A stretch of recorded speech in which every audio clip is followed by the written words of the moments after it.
Dépêche-toi avec le café, exigea-t-elle, sa voix pleine d'urgence. C'est pour ça que les gens qui abandonnent tout et restent mignons sont si mauvais dans le travail de domestique, dit ma belle-sœur avec une expression arrogante sur le visage. Ces paroles me frappèrent, et j'étais sur le point de répondre, mais alors quelque chose d'inattendu se produisit. Je remarquai que son fiancé était à proximité, et dès que nos regards se croisèrent, il y eut une étreinte soudaine et surprenante. C'était tellement inattendu que je n'ai pas pu comprendre ce qui se passait. Mais d'une manière ou d'une autre, cette étreinte changea tout. Il semblait que les rôles entre ma belle-sœur et moi s'étaient inversés en un instant. Je m'appelle Lorraine, j'ai 37 ans. L'une de mes choses préférées à faire est de m'endormir en regardant les vidéos du récital de danse de mon fils. Mon fils est le meilleur, un véritable ange. La façon dont il bouge ses petits bras et son joli petit derrière pendant la danse est la chose la plus adorable qui existe. Gâter mon fils est quelque chose que j'adore faire parce que, pour une mère, l'enfant semble toujours plus spécial que tout autre. Et maintenant que j'y pense, c'est peut-être de cette manière que ma belle-sœur, Lily, a aussi été élevée. Revenons quelques années en arrière, lorsque je venais de me marier. Lorsque Greg, mon mari, m'a demandé en mariage, il m'a mentionné qu'il voulait que nous vivions avec ses parents après notre mariage. J'étais nerveuse à cette idée, mais j'ai accepté. Emménager chez mes beaux-parents, Franck et Angelica, dans leur duplex, a été une décision que beaucoup disent ne pas fonctionner. Mais, à ma grande surprise, Franck et Angelica furent incroyablement gentils, ce qui me rendit plus calme. Me sentant accueillie par eux, je me réjouissais de suivre le plan pour le mariage. Mais les choses ne restèrent pas tranquilles très longtemps. Au début, tout semblait bien avec mes beaux-parents, mais les choses commencèrent à devenir tendues avec Lily. Cela commença lorsque je suis allée chez la famille de Greg pour discuter des détails du mariage et de l'enregistrement. Un parent de Greg, qui était en visite à l'époque, fit un commentaire en disant « Greg, tu as trouvé une jolie fiancée ». Je me suis sentie flattée, mais à ce moment-là, j'ai remarqué Lily me regardant avec des yeux froids. Franck, le père de Greg, répondit joyeusement « Greg a de la chance d'avoir une beauté comme celle-là ». Mais lorsque je regardais à nouveau Lily, j'eus l'impression qu'elle fixait également Franck. Au début, je pensais que je m'imaginais des choses, alors j'ai ignoré et j'ai vite oublié, puisque nous ne nous sommes pas revus pendant un certain temps. Cependant, le jour du mariage, quelque chose d'étrange se produisit. Lily apparut en portant une robe blanche. Elle est dans la trentaine, donc ce n'était certainement pas une étudiante ignorante qui ne connaît pas les règles de base du mariage. Elle avait délibérément choisi une couleur qui contrastait avec ma robe de mariée. Naturellement, mes beaux-parents et Greg furent choqués et demandèrent « Que pensais-tu en faisant cela ?» Mais elle répondit simplement « C'est ce que j'avais ». D'après mes beaux-parents, Lily était partie de la maison avec une robe d'une couleur différente et elle a dû échanger pour la robe blanche en cours de route, agissant de manière furtive. Changer secrètement de vêtements de cette façon ne peut être vu que comme un acte malveillant. Pour aggraver la situation, elle fit même un commentaire sarcastique sur ma robe de mariée, disant « Quand Lorraine la porte, ce n'est même pas une robe de mariée. Ça ressemble plus à une robe bon marché à 250 000 $. Je suppose que ça dépend de qui porte les vêtements élégants. » Puis, elle partit simplement.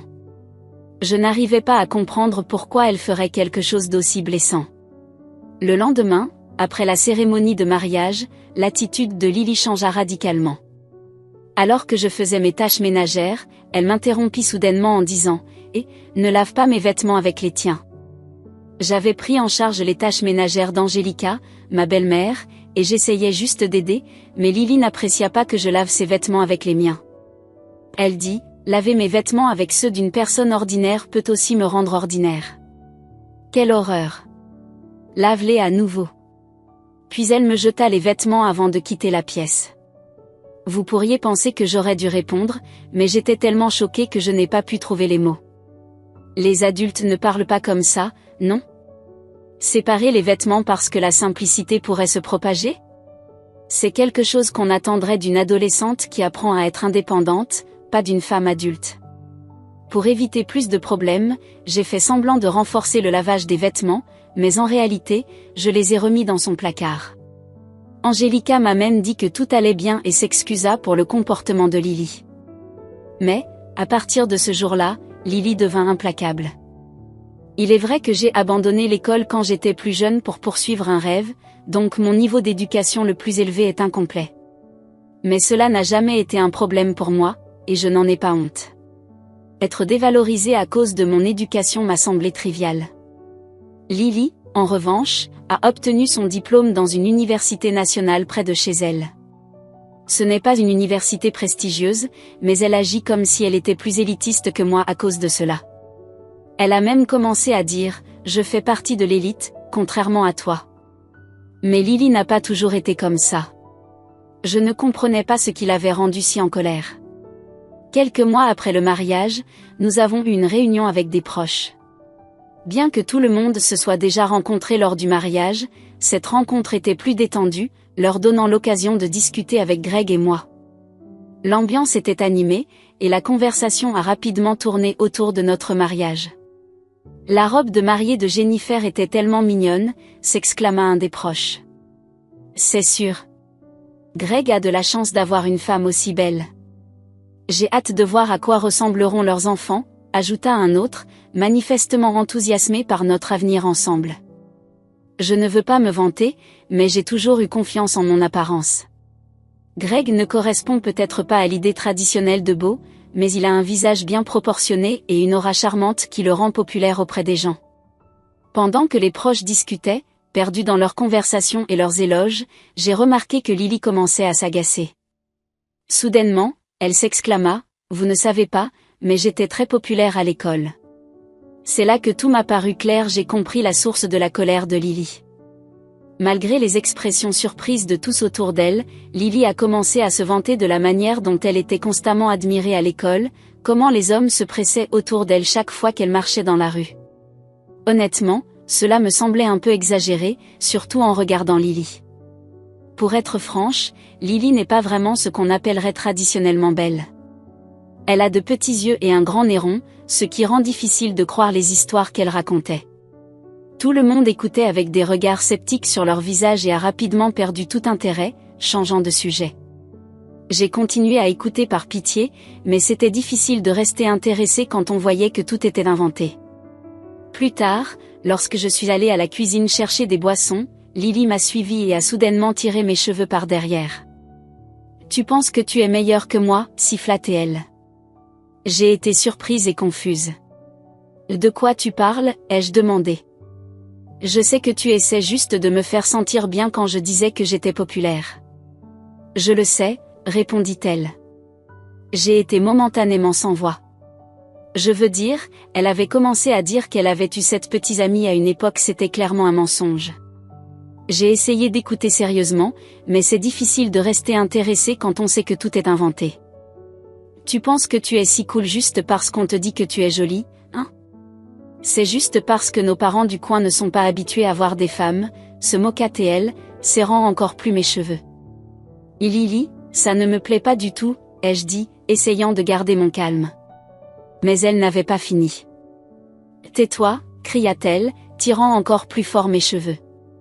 Dans cette maison non, dans ce quartier je suis la plus belle. On m'a dit que j'étais belle depuis enfant. Ne te prends pas pour plus que tu n'es juste parce que tu te maquilles. Lily, qui ne deviendrait pas plus belle même avec du maquillage, continua à m'accuser. D'accord, tu es la plus belle, Lily, ai-je dit, essayant de la calmer. Voilà. Tu dis juste ça, répondit-elle. Les gens comme toi, avec ces préoccupations fausses, sont tellement évidents. Elle me poussa, me lâcha les cheveux, et je tombai lourdement au sol. Satisfaite, elle cracha sur mon visage et dit, « Ne t'emballe pas juste parce qu'on te dit que tu es belle. »« C'est moi la plus belle, » déclara Lily en s'éloignant. Cet incident, bien sûr, dut être rapporté à Greg et à mes beaux-parents. Quand j'ai partagé l'histoire, tout le monde avait une expression de « pas encore » sur le visage. J'ai découvert que Lily est une narcissique avec un sens de l'estime de soi exagéré, exactement comme elle s'était comportée lors de la rencontre familiale. Il se trouve que la racine de ce comportement venait de son grand-père décédé, qui la gâtait en tant que seule petite fille. Il lui disait toujours qu'elle était plus belle que les célébrités à la télévision, ce qui avait apparemment déformé sa perception de la beauté. À cause de cela, elle semble croire qu'elle est l'incarnation de la beauté. Cela lui a causé des problèmes avec ses camarades lorsqu'elle était plus jeune, entraînant des conflits. Tout le monde s'est excusé pour la gêne occasionnée, mais a dit qu'il n'y avait rien qu'il pouvait faire. Il semble que Lily n'écoute personne, d'après Greg et mes beaux-parents. Je l'ai compris, mais c'était frustrant d'entendre qu'il n'y avait rien à faire, surtout lorsque le comportement de Lily n'était pas seulement verbalement abusif, mais aussi physiquement nuisible. J'ai même envisagé le divorce. Je me suis dit qu'il devrait faire quelque chose à ce sujet. J'ai même envisagé le divorce sitôt après mon mariage. Mais, alors, en seulement 2 semaines, Lily a amené un homme chez nous, le présentant comme son fiancé. Nous avons tous été surpris, car aucun de nous ne savait qu'elle sortait avec quelqu'un. Son fiancé, Eric, était un homme au regard sérieux, avec des lunettes, qui semblait timide et gardait la tête baissée. Lily, quant à elle, se comportait de manière dure et dominante. Il n'y avait aucun signe d'affection ou d'intimité entre eux, ce qui m'a fait me demander s'il était vraiment à l'aise de se marier avec Lily. Pendant que je préparais le café dans la cuisine, perdue dans mes pensées sur la situation, Lily a recommencé à me critiquer. « Les servantes, dépêche-toi avec le café. » Voilà ce qui arrive quand des gens qui ont quitté l'école et sont peu attirants essaient de faire une tâche simple. Ne fais pas attendre mon fiancé. Si cette fiancée se termine, ce sera de ta faute, dit-elle, irritée. Greg et mes beaux-parents ont essayé de la calmer, disant que ça suffisait, mais elle n'a pas écouté. Lorsque j'étais sur le point de répondre, Eric m'a regardé. Son regard était si intense qu'il m'a prise par surprise. Je suis restée sans voix et j'ai demandé « Quoi ? Pourquoi tu me regardes comme ça ?» Puis, tout à coup, il a dit « Et je t'ai pris dans mes bras. » Lily, surprise, a laissé échapper un pain. Tout le monde dans la pièce était choqué. Eric a continué « Tu vas bien. J'étais inquiet pour toi après que tu sois parti. Il n'y a aucune information sur toi sur Internet. » Je suis restée confuse et murmuré « Ah, bien, désolé. » Eric m'a rapidement lâché, réalisant mon malaise. Lily, toujours confuse, a demandé « Que se passe-t-il ? Tu es une fan de mariage ?» Eric, maintenant plus confiant, a répondu fièrement « Oui, je suis fan d'amis. » Il semblait si différent de la personne timide que nous avions vue avant. Angelica, perplexe, a demandé « Ami ? Qui est-ce ?» Greg a expliqué « C'est le groupe dont Lorraine faisait partie, non ?» J'ai acquiescé silencieusement, ne sachant pas comment répondre. Ami Maria, plus tard connue sous le nom d'Ami et Maria, était le groupe musical auquel je faisais partie pendant mon adolescence. J'ai déménagé en ville à 17 ans et me produisais sous le nom d'artiste Ami jusqu'à mes 20 ans. Bien qu'Ami Maria ne soit pas mondialement célèbre, nous avons une autre part de popularité. Malheureusement, le groupe s'est dissous en raison des comportements inappropriés de certains membres, et je suis sortie de l'industrie musicale à 21 ans. J'étais l'un des membres principaux et la leader du groupe, et c'est pour cela que j'ai quitté l'école. J'ai choisi de suivre mon rêve, en travaillant à temps partiel pour subvenir à mes besoins, et je n'ai jamais regretté cette décision. Quand j'étais adolescente et que j'ai décidé d'épouser Greg, je travaillais dans une boutique de vêtements. Je n'ai jamais mentionné mon passé de musicienne à mes beaux-parents ou à Lily. Le sujet ne s'était tout simplement jamais posé, et j'ai pensé que cela n'avait pas d'importance dans ma vie actuelle. Waouh, tu étais musicienne ? C'est incroyable. Pourquoi tu ne nous l'as pas dit, s'exclama Angelica, émue d'apprendre quelque chose de nouveau à mon sujet. J'ai eu un peu de célébrité, mais pas assez pour passer à la télé, expliquai-je, un peu gênée. Je n'ai vraiment pas pensé que ça valait la peine de le mentionner.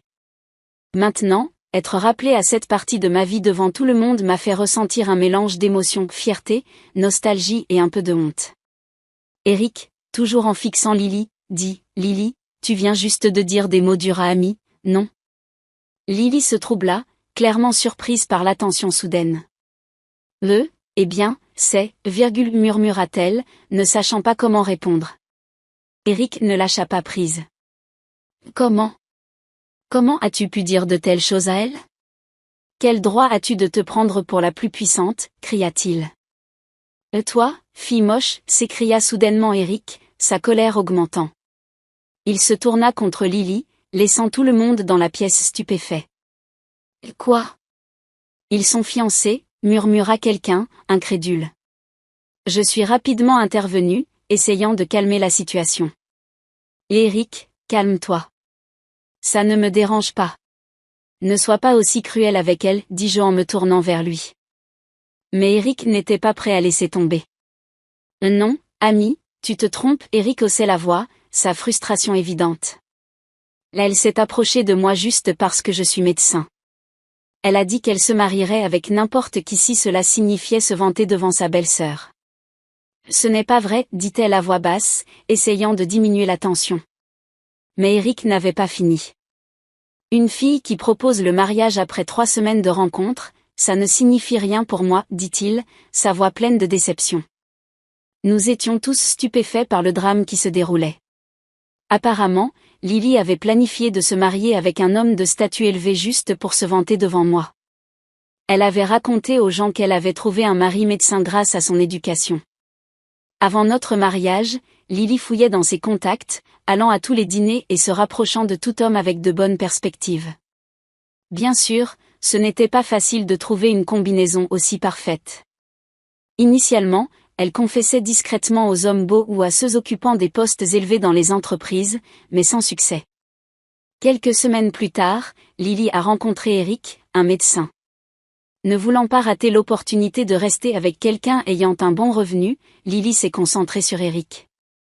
Eric, inexpérimenté en amour, pensait « Aucune femme ne m'a poursuivi aussi passionnément ». Cependant, une semaine après, il a entendu Lily au téléphone et a découvert la dure vérité, elle ne l'aimait pas. Elle était après le statut de se marier avec un médecin. Malgré cette prise de conscience, Eric a accepté la demande en mariage, espérant qu'avec le temps, Lily pourrait finir par l'aimer. Lily, prête à se contenter de n'importe qui, et Eric, qui voulait juste profiter de l'opportunité, semblaient étrangement faits l'un pour l'autre. Mais je suis restée silencieuse, sentant que personne ne devrait se marier avec une fille qui méprise les autres. Eric était furieux au-delà de tout, tandis que Lily était visiblement effrayée par sa colère inattendue. Normalement calme, la fureur d'Eric a surpris tout le monde. D'une voix faible, Lily murmura « Qu'est-ce qu'il y a de bien chez cette oisive ? Cette fille moche. Comment oses-tu appeler amie moche ? C'est toi qui manques de classe, rétorqua Eric, sa colère se renforçant. J'ai décidé d'intervenir, ma voix calme mais ferme. Lily, tu continues de mentionner mon statut de renonçante. Est-ce vraiment si mauvais, ai-je demandé, observant le visage d'Eric se durcir. Sans éducation, bien sûr, c'est mauvais, répondit Lily, essayant de paraître confiante, mais échouant. Alors, le propriétaire de ton restaurant préféré, qui a commencé un cours de cuisine juste après le lycée, est aussi mauvais, demandai-je. Et ton acteur préféré, qui est aussi un renonçant? Ils sont mauvais parce qu'ils n'ont pas terminé leurs études. C'est différent.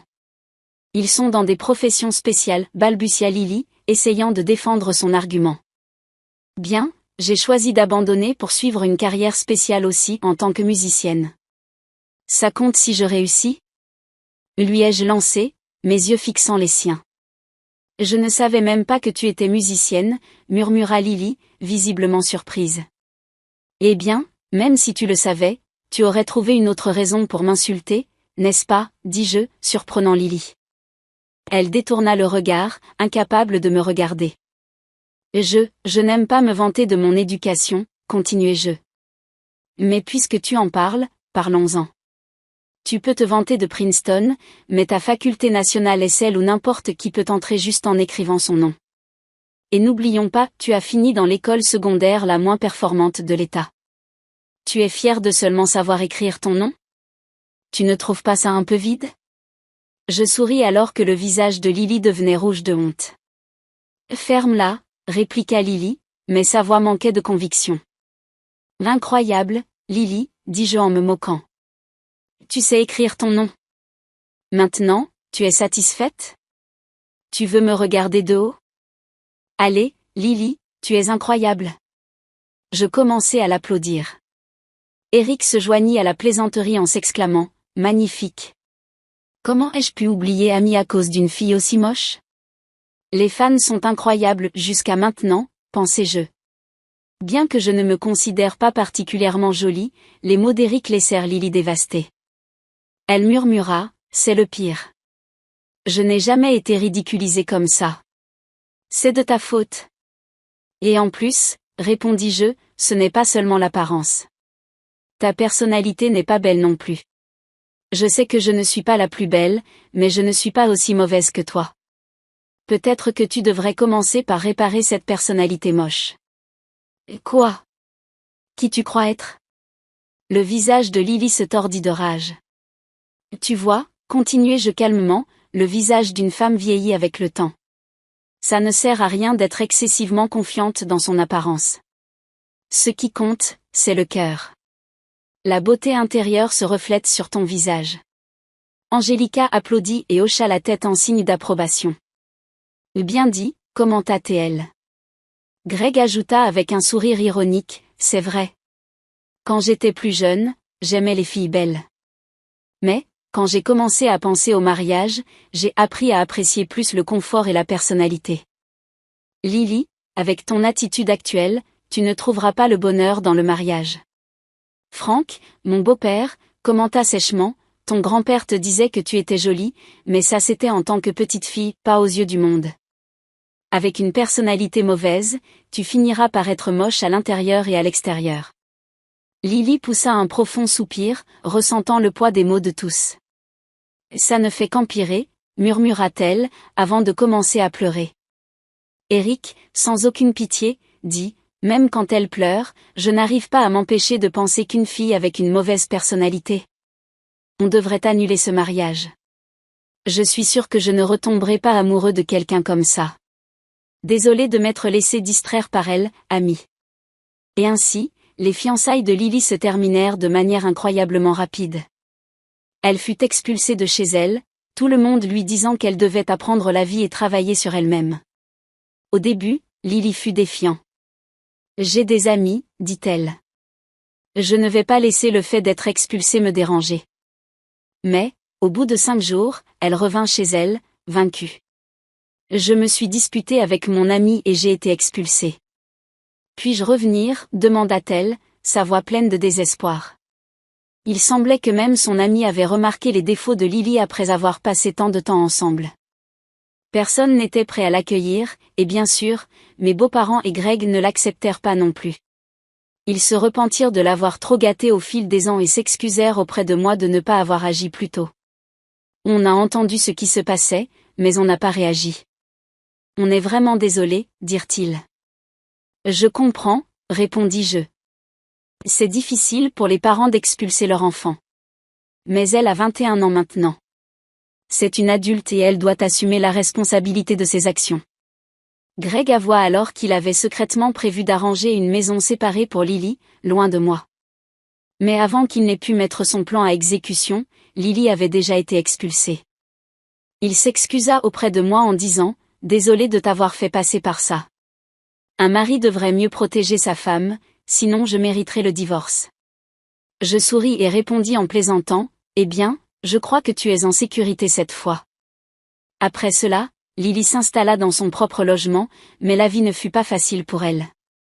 Elle se fit voler, demanda de l'argent à des hommes qu'elle rencontra sur une application de rencontre, se tordit la cheville en tombant de son vélo, et trouva même toutes ses oranges pourries dans le réfrigérateur. On dirait que ses erreurs du passé lui revenaient. Eh bien, bonne chance à elle, pas que j'y pense vraiment.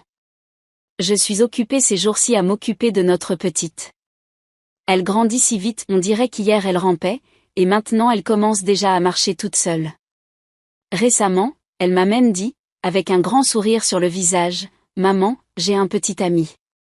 C'est un garçon de sa classe à la maternelle. » Ils ont commencé à se fréquenter après avoir joué à la maison ensemble et ont même fait une promesse de se marier un jour. C'est tellement mignon et innocent. Quand Greg l'a su, il a fait semblant de pleurer en buvant son verre, en disant « Ne pars pas, papa, et marie-toi. » Bien sûr, nous savons tous les deux que leur relation est comme jouer à la maison une partie des plaisirs de l'enfance. Mais c'est aussi un rappel de la rapidité avec laquelle les enfants grandissent. Un jour, notre petite trouvera quelqu'un avec qui elle voudra vraiment se marier. Quand ce jour arrivera, nous serons prêts à la soutenir. D'ici là, Greg et moi nous concentrons sur l'éducation pour qu'elle devienne la meilleure personne possible. Elle est notre fierté et notre joie, et nous voulons l'aider à devenir une jeune fille encore plus merveilleuse à mesure qu'elle grandit. Le chemin pour devenir une dame est encore long, rempli de moments d'apprentissage et d'aventures joyeuses. En parlant de cela, elle vient de faire un grand bazar dans le salon, donc c'est l'heure d'une petite leçon et de tout nettoyer. Chaque jour apporte de nouveaux défis et joies, et je suis impatiente de voir la personne qu'elle deviendra. Si vous avez aimé mon histoire, laissez un like. Passez une excellente journée.